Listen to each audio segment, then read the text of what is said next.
श्री शिवलीलामृत कथासार अध्याय 2 व्याध्याची कथा। या अध्याय श्रवण केल्याने पूर्व पापाचा नाश होईल। श्री गणेशाय नमः।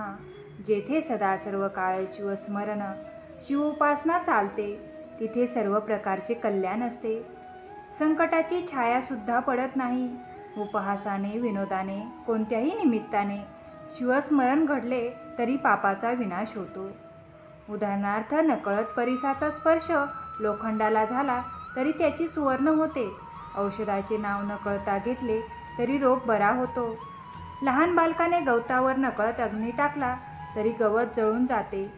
त्याप्रमाणे विनोदाने थट्टेने शिवनाथ मुखात आले तरी पाप नष्ट होते। शिवरात्रीला उपवास जागरण करणे, बेलफुले पत्री शिवलिंगावर वाहून यथासांग पूजा करणाऱ्यांचे सहस्र जन्मीचे पाप भस्म होते। प्रातःकाळी शिवदर्शन घेण्यामुळे आधीच्या दिवस रात्रीची पापे, दुपारी दर्शन घेण्यामुळे 7 जन्मीची पापे, सायंकाळी शिवलिंगाचे दर्शन घेण्यामुळे अनंत जन्माची पापे नष्ट होतात। सहस्रमुखे असलेला शेषही शिवरात्रीचा महिमा वर्णन करू शकणार नाही।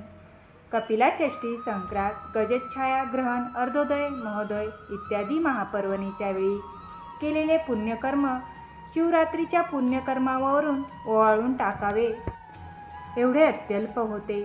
अनेक ऋषी देवदेवता शिवरात्र हा पुण्यदिवस महात्म्य जाणून शिवपूजा, जागरण, रुद्रघोष करून हे व्रत करतात। माघ मासातील कृष्ण चतुर्दशी हा दिवस मुख्य शिवरात्र जाणून त्या संबंधीचे महात्म्य कथा शौनक आदी ऋषींना सुतांनी सांगितली। विंध्य पर्वतात राहणारा एक व्याध मोठा हिंसक निर्दय होता। त्याने असंख्य पशु पक्षी यांची हत्या करून पुष्कळ अपराध केले। एकदा तो धनुष्यबाण, फासे, जाळे अंगावर, हिरव्या रंगाचे कवच, हात अंगुलिमान घेऊन शिकारीसाठी अरण्यात गेला। तेथे शंकराचे मंदिर होते। त्या दिवशी शिवरात्र असल्याने शिवमंदिराची सजावट करून त्याला कैलासाची शोभा आणली होती। सोन्याप्रमाणे त्याचा कळस झळकत होता। मंदिरातील शिवलिंगाची भक्तगण पूजा करत होते। विप्र मोठ्याने रुद्रघोष करत होते। भक्त शिवांचे कीर्तन, भजन, हर हर असा जयघोष करीत होते। अनेक दीप प्रज्वलित केल्याने त्यांचा प्रकाश पसरला होता। शंख, घंटा, बेरी, नाद यांचा नाद होत होता। भक्त भक्तिरसा नाहत होते। पारधी शिवपूजेचा सोहळा पाहत तिथे उभा राहिला। भक्तगणांची चेष्टा करीत मनात म्हणाला, मंदिरात शिवलिंगाचा पाषाण आणि बाहेर असलेले असंख्य पाषाण यात काय फरक आहे? पण हे लोक अत्यंत मूर्ख आहेत। पाषाणाला देव मानून द्रव्य व्यर्थ खर्च करतात। उत्तम अन्न सेवन करायचे सोडून दिवसभर उपवास करून उपाशी राहतात। शिव हर हर म्हणून असा घसा कोरडा करतात। असे म्हणून शिवमंदिराच्या उजव्या बाजूने घोरारण्यात गेला। भक्ताच्या कोशाचे विटंबन करीत चालला। सायंकाळ होऊन गेली। पारध्याला शिकार मिळाली नाही। फिरता फिरता पारधी एका सरोवराच्या काठी आला। उंचावर बसले तर लांबून येणारे एखादे जनावर दिसेल म्हणून सरोवराच्या काठावरील एका वृक्षावर पडून बसला। दूरवर पाहू लागला तेव्हा त्याच्या डोळ्यासमोर त्या वृक्षाच्या काही फांद्या येत होत्या, ज्यामुळे त्याला दूरचे दिसेना। त्याने त्यासाठी त्या फांद्यावरची काही पाने तोडून खाली टाकली। तो बेलाचा वृक्ष होता। वृक्षाखाली अत्यंत प्राचीन असे शिवलिंग होते। त्या शिवलिंगावर पारध्याने तोडून टाकलेली बेलाचे पाने नकळतपणे पडत होती आणि पूजन घडत होते।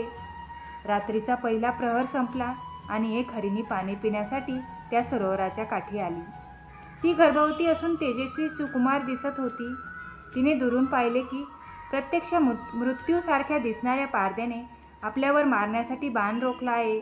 तेव्हा ती त्याला मनुष्यवाणीने बोलू लागली, हे महापुरुषा, माझ्याकडून काहीही अपराध झालेला नसताना तू माझ्यावर व्यर्थ का बाण रोखला आहेस? यावेळी मी गर्भवती आहे। माझ्या पोटात अज्ञानी सूक्ष्म गर्भ आहे। मला तू मारलेस तर माझ्या हत्येच्या पापाबरोबर तुला बालहत्येचे पातक लागेल। 100 बालकाला मारले तरी एक हरिण मारल्याचे पाप लागते। 100 हरिणांच्या वधामुळे एक बैलाच्या हत्येचे पाप लागेल। 100 बैलाच्या हत्येमुळे एका गोहत्येचे पाप लागते। 100 गोहत्येच्या पातकामुळे एका ब्राह्मणाच्या हत्येचे पाप लागते। 100 ब्रह्महत्येच्या पापामुळे एका स्त्रीहत्येचे पातक, 100 स्त्रीहत्येमुळे एका गृहहत्येचे पाप लागते। एका गुरुहत्येच्या शतपट पाप गर्भिणीच्या वधाचे असते। असे असताना तू माझा अपराध नसताना का वध करतोस? पारधी म्हणाला, माझी बायको मुले घरी उपाशी आहेत. मीही आज दिवसभर भुकेला आहे. त्याच्या उपजीविकेची माझ्यावर जबाबदारी आहे. त्यासाठी मला शिकार करण्याशिवाय अन्य पर्याय नाही. परंतु तू हरिणी असून मनुष्यवाणीने बोलतेस, एवढे शास्त्र सांगतेस, याचे मला आश्चर्य वाटते. तुझी प्रार्थना ऐकून मला तुझी दया वाटते. मी धनुष्यबाण ठेवून देतो. मला सांग, तू पूर्वजन्मी कोण होतीस? एवढे ज्ञान तुला कोणाकडून मिळाले? हरिणी म्हणाली, पूर्वी रत्नप्राप्तीसाठी देव दानवांनी केलेल्या समुद्रातून निघालेल्या रत्नांपैकी मीही रंभा नावाची अप्सरा म्हणून उत्पन्न झाले. माझ्या रूपलावण्य तारुण्य त्याप्रमाणे नृत्य गायन यातील कौशल्याने अनेक देव दानव मोहित झाले. ऋषी तपस्वी यांनी तपचरण सोडून माझ्या प्राप्तीसाठी वेडे झाले. यामुळे मी अभिमानाने उन्मत्त झाले. शिवभजन पूजन, शिवरात्री, सोमवार, प्रदोषही व्रत सोडून देवांच्या संगतीचा त्याग करून हिरण्य नावाच्या दैत्याजवळ राहू लागले. मद्यपान करू लागले. भगवान शिवाची आराधना सोडली. एके दिवशी हिरण्य दैत्य मृगयेसाठी दूर अरण्यात गेला. म्हणून सवड मिळता क्षणी मी कैलासावर शिवदर्शनासाठी केले. मला पाहताच भगवान शिव क्रोधित झाले. मला शाप देत म्हणाले, तू आणि तुझ्या 2 सख्या मृत्यू लोकात हरिणी होऊन राहाल. हिरण्य दैत्य मृग म्हणून जन्माला येऊन तुमचा पती होईल. भगवान शंकराची ती शापवाणी ऐकून मी फार दुःखी झाले. मला माझ्या कृतकर्माचा पश्चाताप झाला. नम्रपणे मी शिवाची प्रार्थना केली की, हे परमेश्वरा, कृपा करून मला उशाप द्यावा. तेव्हा त्या दयाळू भोळ्या शंकराने उशाप दिला की 12 वर्षानंतर तुम्ही सर्वजण मृगाचे शरीर टाकून मुक्ती शिवलोक आणि आपले मूळ रूप प्राप्त कराल. त्यावेळेपासून मी हरिणाचा जन्म घेऊन आपल्या हरिणांबरोबर या वनात राहत आहे. आता मी गर्भवती असून माझ्या प्रसूती काळ जवळ आला आहे. मी आपल्या घरी जाऊन प्रसूत होऊन हा गर्भ त्या ठिकाणी ठेवून तुझ्याकडे पुन्हा येते. मग तू माझे प्राण घेतलेस तरी चालेल. हरिणीचे बोलणे ऐकून पारधी म्हणाला, तुझ्या बोलण्यावर मी विश्वास कसा ठेवू? विविध प्रकारे गोड खोटे बोलून जीव वाचवावा हे सर्व प्राण्यांना कळते. तेव्हा तू केलेल्या महापापाचे उच्चारण करून शपथ घे. हरिणी म्हणाली, मी जर खोटे बोलत असेल तर ब्राह्मण कुळात जन्म घेऊन जो मनुष्य वेदशास्त्राचा अभ्यास स्नान संध्या करीत नाही, सत्य पावित्र्य यापासून दूर राहतो, त्याचे पाप माझ्या मस्तकी पडो. त्याप्रमाणे वेदाची विक्री कृतज्ञ परपीडा करणारा, दानात विघ्न आणणारा गुरु विष्णू शंकर यांची टिंगल येतीची निंदा दैत्य मताचा प्रचार करणारा, मंदिरात पुराण श्रवण वेळी पान खाणारा, स्त्रीसंग करणारा यांचे पाप मला लागोत.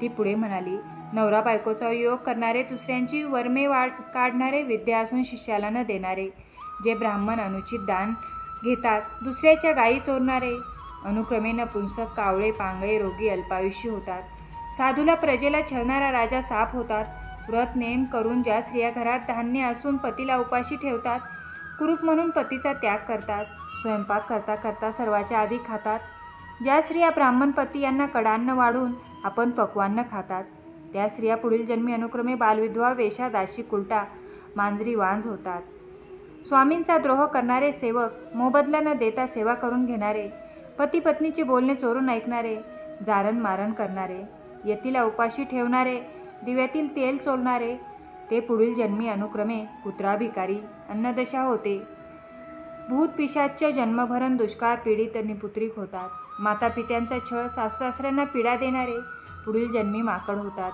त्यांची अपत्य अल्पायुष्य होतात. एवढे बोलून ती हरिणी म्हणाली, आत्तापर्यंतची सांगितलेली सर्व पापे मला लागोत. मी खोटे बोलेन तर शिवपूजेचा मी अपहार केला असे होईल. तिचा निर्धार शपथ घेऊन पारध्याच्या मनात विश्वास निर्माण झाला. त्याने तिला घरी जाण्याची अनुमती दिली. हरिणी म्हणाली, तू पुण्यवान होऊन शिवपदी जाशील. पाणी पिऊन हरिणी निघून गेली. पारधी अस्वस्थपणे बेलाची पाने तोडून खाली टाकत राहिला. हरिणीकडून शिव महात्म्याचे निरूपण ऐकले होते. त्याला वारंवार शिवस्मरण होऊ लागले. भक्तांकडून ऐकलेल्या शिवनामाचा घोष मुखातून होऊ लागला. इतक्यात दुसरी हरिणी पाणी पिण्यास आली. पारध्याने धनुष्यबाण सज्ज केले. ते पाहून हरिणी म्हणाली, हे सज्जन मानवा, माझ्यावर दया कर. मी यावेळी कामसक्त असून मला पती भेटीची ओढ लागली आहे. त्याला भेटून माझी इच्छा पूर्ण करून मी येते. पारधी म्हणाला, शपथ घे. हरिणी म्हणाली, मी जर खोटे बोलेन तर विहीर, तळे, सरोवरे, देवाचे मंदिर, देवाची मूर्ती भग्न करणारा, गुरु ब्राह्मण वेदशास्त्र ग्रंथ संत माता पिता राजा यांची निंदा करणारा, मद्यापी दुराचारी रणभूमीतून पळून जाणारा, क्षत्रिय हरिहर चरित्रे नाकारणारा, व्याभिचारी स्त्री यांची पापे माझ्या मस्तकी लागोत.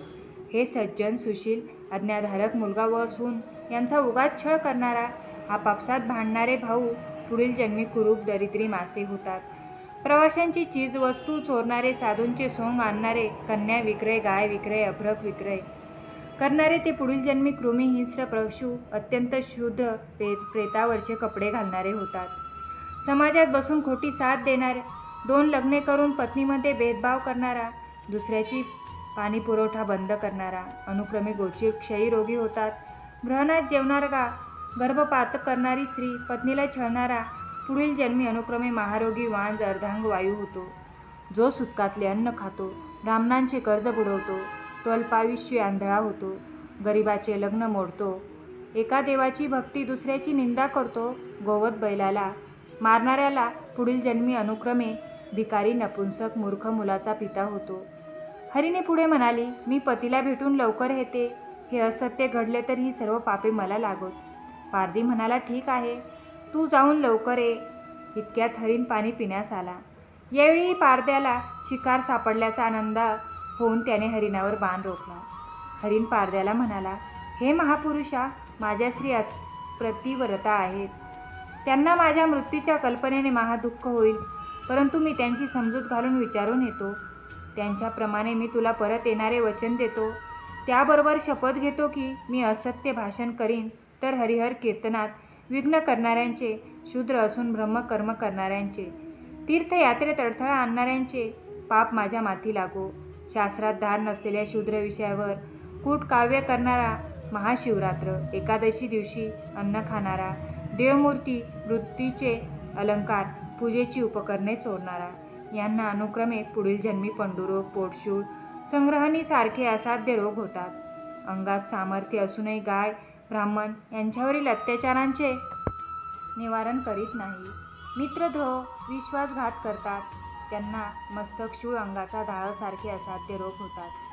शिवकीर्तन ऐकताना जो झोपतो, कीर्तन करणाऱ्याचा उपहास करतो, वादविवाद करतो, त्यांचे पाप माझ्या माती लागो. असे म्हणून तो हरीण निघून गेला. पारधी हरीण हरिणीच्या मुखाने होणाऱ्या शिवमहिम्यामुळे भारावून गेला. तो वारंवार शिवनाम जपू लागला. पाने तोडून खाली टाकीत राहिला. रात्रीचे 4 प्रहर संपले. शिव जागर झाला.